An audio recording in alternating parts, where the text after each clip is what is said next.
Good day. Welcome to the Asker, where this is where we explore questions about anything that is related with the Catholic faith. I am Rowin Kakay, and in this episode, I want to dive into the question of which is most often talked about and sometimes misunderstood, the issue of divorce and annulment, especially here in the Philippines. And the Philippines remains, aside from the Vatican, as the country that doesn't allow divorce. It is illegal. And with the growing public debate and its new legislation making in the Congress, many are asking what really is divorce, what is annulment, and what's the difference, and what's their significance in the legal aspect and the spiritual aspect. To help us navigate these questions, I am here. I'm graced with the presence of a priest from the Archdiocese of Tuguegarao. And with this, we will talk about the Church's view on the sanctity of marriage, its permanence, divorce, annulment, and how does the Church responds to these people who are having difficulties in their relationships or their married life. So, Father, thank you for joining us today. Good morning, and thank you also for the invitation. Father, kindly lead us into prayer before you introduce yourself, Father. In the name of the Father, and of the Son, and of the Holy Spirit. Amen. Amen. God, our loving Father, be with us. Send us your spirit of truth, your spirit of justice and love. Guide us as we journey and tackle questions relevant to our faith, especially on the sacrament of marriage, which you have established as a divine union between one man and one woman. We ask this through the intercession of our Blessed Mother and through the guidance of the Holy Spirit. In Jesus' name, we praise and bless you. Amen. Amen. So I am Father Fidel Agatep, a priest of the Archdiocese of Tuguegarao, and I am currently assigned as pastor of St. Vincent Ferrer in Solana, Cagayan, and at the same time the judicial vicar of the Archdiocese of Tuguegarao. Well, I studied canon law at the University of Navarre, and I have been a priest for 25 years. And I am happy to be of help to people, especially who find it difficult to be in a married situation. And I'm happy to serve as a priest of the Archdiocese. Father, thank you. But before that, Father, thank you for being a priest. We really need priests here in the world. Father, let me go straight to the questions. Perhaps there's something that we don't understand in the sacrament of marriage. Kindly explain to us what the Catholic Church teaches about marriage and why is it seen as a sacrament? Okay. From the first point of view, let us remember that marriage is a natural institution. So, when it is a natural institution, it is a sacrament that was not established in the New Testament, but rather in the Old Testament. So, it remained unchanged from the Old Testament when God created man and woman and united them, as is quoted in the book of Genesis. He created then man and woman, and when the two unite together, they are not supposed to be separated. So, what God has united, let no man separate. And that is a covenant between a man and a woman. And with the blessing of God, they are given the task to multiply or to reproduce. And not only that, they are there to help each other as husband and wife. Kaya nga sa mga kasal, lagi ko sinasabi, that the priest does not ask, do you love this woman or do you love this husband? Ano ba tinatanong sa kasal? Do you take this man for your lawful husband? Do you take this woman for your lawful wife? So you take each other as husband and wife. meaning that you take care each other as husband and wife. Then as husband and wife, you have then rights and obligations. So where there is a contract from the civil and legal aspect, you talk of a contract. But from the point of view of the church, we talk of a sacrament. And this sacrament is a covenant between God and man. And that covenant is described as one and indissoluble. So, meaning, isang lalaki, isang babae, the unity of marriage, and indissoluble, it can never be dissolved by any human power except by death. So, yun ang sinasabi nila, until death do us part. So, it is a sacrament in the sense that it was instituted by God. And secondly, it is an instrument of bringing forth grace. So, what makes the marriage of a Christian, that is a sacrament between one man and a woman, different from the natural marriage of a man and a woman from another religion? The only difference there is that Christian marriage is a sacrament. That's why we respect the marriage between Muslims, we respect the marriage between Buddhists, we respect marriage of people of other faith, of those who do not have faith, but they are joined in marriage legally. We respect that because it's a natural institution. But between two baptized persons, it is a sacrament. And therefore, when two baptized persons marry and they do not marry in the church, their marriage becomes invalid due to lack of canonical form.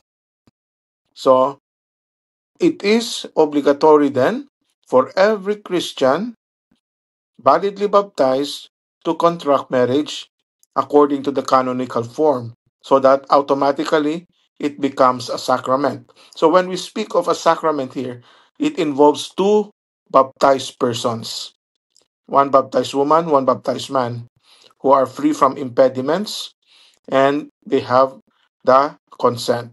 So when we talk of marriage, we talk of three pillars, or to explain it more easily, you imagine a tripod kung saan natin nilalagay yung camera, for example, no?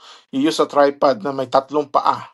Kapag nabali yung isa, hindi makakatayo yung tripod. And that's also true with the sacrament of marriage. Why? Because there are three pillars. First, there has to be no impediment. So, these impediment are either um, divine or human impediments. And you have what you call that capacity to consent freely and knowingly what you are entering into. So, thirdly, you have to do it if you are a Christian to follow the canonical form. You have to get married in the church. So, there are three pillars. Kapag wala ang isa dito, it renders a marriage invalid. And that's where what you call annulment enters. When you do annulment, you are declaring that something is defective, and therefore, from the beginning, that marriage did not exist. So, you have to always to check whether these three pillars, 3 feet, or three legs of the tripod are present and validly um, contracted. Father, why don't we have divorce here? I mean, in the Catholic Church. Okay. When you talk about marriage, you talk of two legal systems. The first legal system is the civil, and the second legal system that you enter into if you are a Catholic is the canonical marriage, no? So canon law. So there are two systems of law that enter into the picture. The civil law, and that's the reason why the contracting parties have to ask for the marriage license from the municipal hall. No? They have to go to the civil registry and they have to register that their intent to get married, and they are going to apply for the license. And once the license is granted, they can go to the parish church and apply for marriage according to canon law. Now, after the marriage, they are registered in the books of the church, canonical, and they are also registered in the books of the government, or what we call the civil registry. So, nasa PSA na yan. Papasok na yan sa PSA. So, in this case, why don't we have divorce? First, in the civil code, it has not yet been approved, though there are already movements, and there have been already advances made in Congress to approve divorce in the Philippines. But that's from the civil perspective. But from the Catholic perspective, it is impossible to have one. Whether you are in the United States or in Europe or in Australia, the church will not always and will never approve of divorce because it directly contradicts divine law. And the divine law tells us that what God has joined together, let no human separate. So there's a big difference between what you call divorce and annulment. Divorce is destroying a bond that was legally contracted validly. So, ibig sabihin, merong kasal na nangyari. So, for example, this is Juan and this is Juana.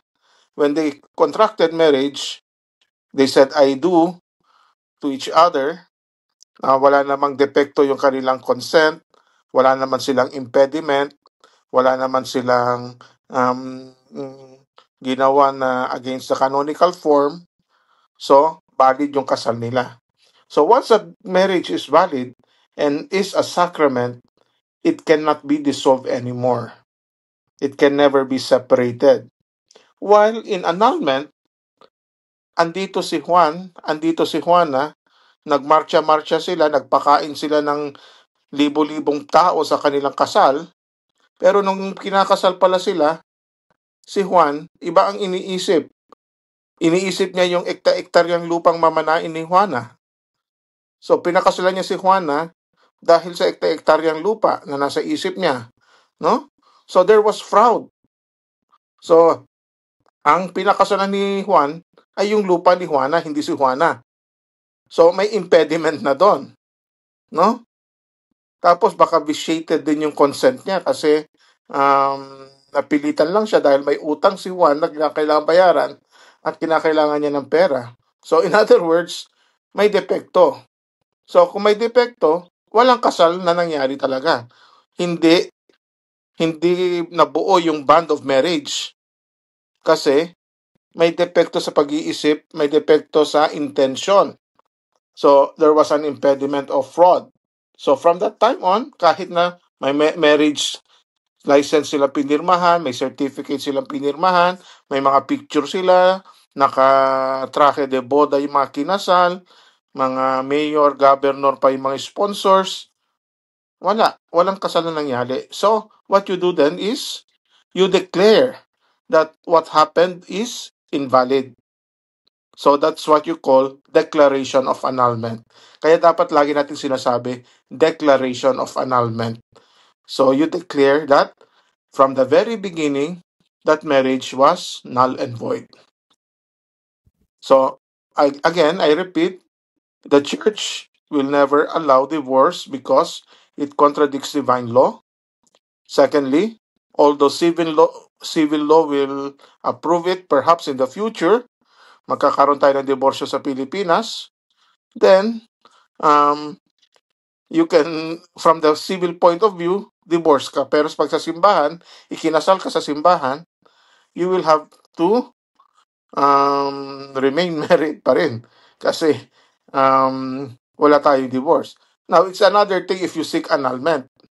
Kapag nasilip na may depekto nga dun sa kasal mo noon, na it never emerged yung bond, hindi valid, then pwedeng magkaroon ng annulment. Pwedeng ma-declare null and void yung kasal.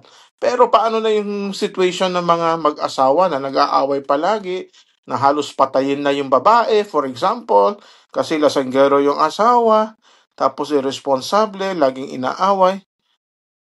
The church respects what you call separation of husband and wife to protect the good of the other spouse. Diba? So, yung innocenteng party has to be protected. So, may mga obligasyon pa rin. They, they remain they remain as husband and wife, but their some rights and some obligations are suspended. Okay? Lagi kong sinasabi, pag kinakasal, ano ba ang laman ng kasal? Hindi love eh.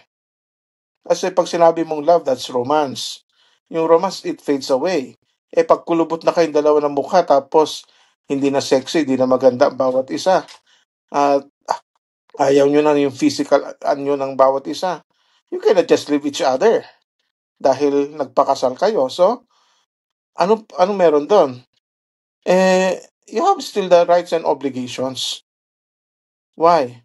Nagpakasal kayo. So, ang talagang nilalaman ng kasal are rights and obligations. So, what are the rights? For example, you have the right to stay together. You have the right to live together in one roof. You have the right to procreate the number of children that you want. You have the right to educate your children. And before talking of rights, we have also to talk of obligations. So, what are your obligations? You have the obligation to take care of each other. You have the obligation to live together under one roof. You have the obligation to educate your children. But sometimes, those rights and obligations can be suspended when you are separated. Why? For example, the obligation to live together under one roof, it can be suspended. But take note, hindi na cancel. It's only suspension. And therefore, kasal pa rin kayo. So, in separation, you don't destroy a validly contracted marriage, but you suspend some rights and obligations to protect the good of the other spouse. Okay. So, there are three things that we have to remember. Divorce is valid perhaps in civil law, but it will never be valid in the church. The church only investigates marriages, and when it finds that the marriage is null and void, it declares annulment. And if there is no possibility of annulment, then you can go for the decree of separation of husband and wife. But etong decree of separation of husband and wife, it has to be according to civil law. Nasa family code naman yan. It is foreseen. So the church respects what the civil code supplies unless it goes against church teachings. No? So that is the point of view of the church. The church will never allow divorce because it is against divine law. Just a clarification, Father. Father, for example, divorce is allowed here in the Philippines, and a husband and wife are divorced. Can they marry again in the church? No.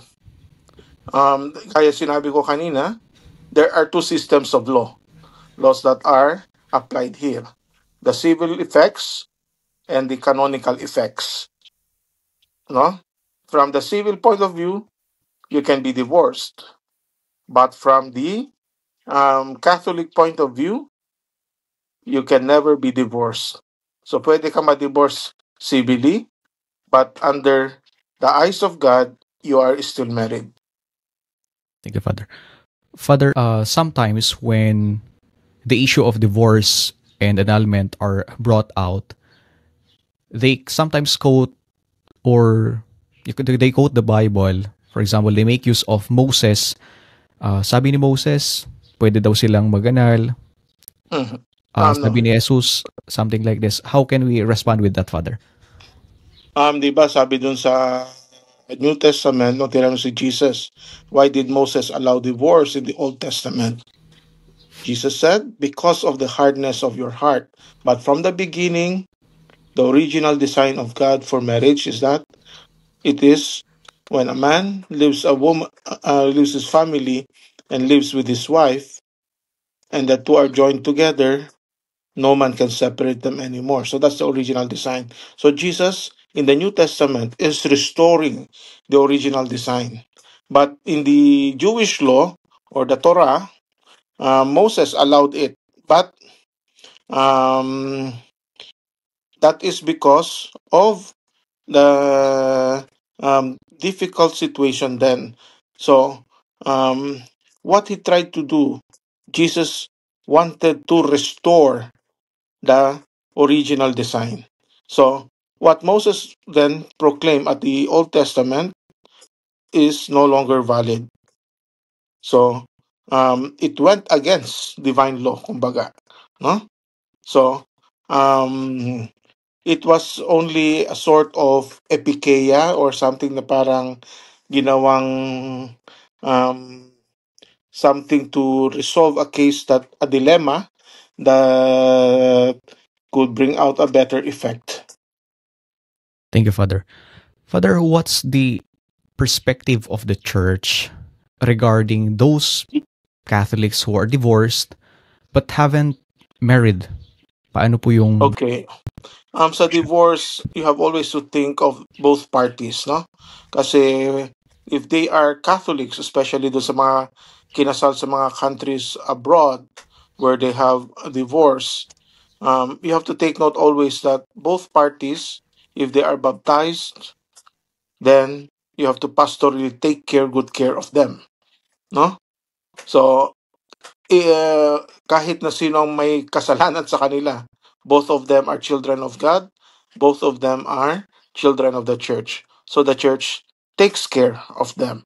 So, from the pastoral point of view, the church always welcomes you.